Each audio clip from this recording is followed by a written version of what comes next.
In today's video, I'm going to teach you how to connect Bookmap to a broker in this full 2026 guide. To get started, make sure you've already downloaded and installed the latest version of Bookmap on your computer.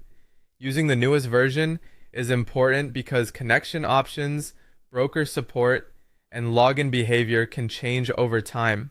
So staying updated helps avoid unnecessary setup issues. Once Bookmap is installed, go ahead and launch the platform. When prompted, enter your license key.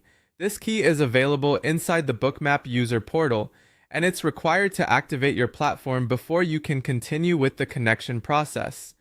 Before moving further, make sure you also have an active account with a broker or data provider that Bookmap supports. This could be a supported connection such as Interactive Brokers, NinjaTrader, Tradivate, Rhythmic, TradeStation, or another provider available inside the platform. If your account is inactive or not enabled for the type of market data you want, the connection may work partially or fail altogether. Inside Bookmap, open the Connections menu and then click Configure. This is where you'll set up the link between Bookmap and your broker or data provider.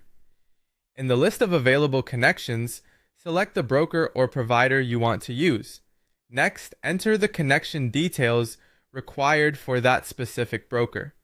Depending on the provider, this may include your broker login credentials, API credentials, or other connection settings. Be sure to enter everything carefully, since even a small typo can prevent the connection from working properly. After that, click OK or Connect to save your settings and establish the connection. If everything is entered correctly, Bookmap should be able to recognize and authenticate your account. Now go back to the Connections menu, select your connected broker, and choose Add Symbol or Add Instrument. This step allows you to pull in the specific market you want to analyze. Choose the instrument you want to view, whether that's a stock, futures contract, crypto market, or another supported asset, and then give Bookmap a moment to load the market data. Finally, verify that the connection is active and working correctly. You should see live market data updating on the screen. The order book and heat map should also be visible, which confirms that Bookmap is receiving the depth of market information properly.